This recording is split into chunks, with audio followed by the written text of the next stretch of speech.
ហាជាងរៀងស្មីពណ៌សូវ៉ាន់ពីដែនសីមាទុំចិត្តបងរវិចបងហួតសុំរងស្វាគមន៍កៃឡាកម្ពុជាមានមោទនៈបើកទ្វារទទួលស្វាគមន៍ប្រកាន់មហាព្រឹត្តិការណ៍លើដែនសវណ្ណភូមិកៃឡាបានយើងមកដល់ទីនេះប្រជាពីគ្រប់ទិសទី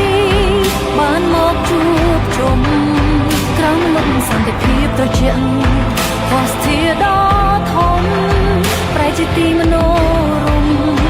រួមមានកីឡារួមគ្នា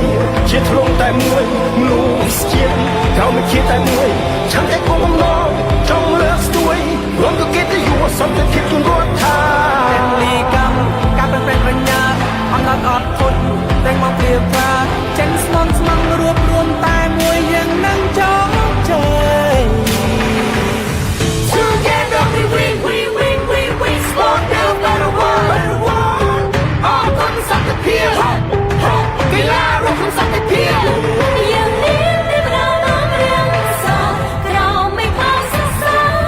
កីឡាបង្កើតមិត្តភាពសន្តិភាពកើតមានគ្រប់មន្តការ កីឡាទៅចាំដល់ទីនេះ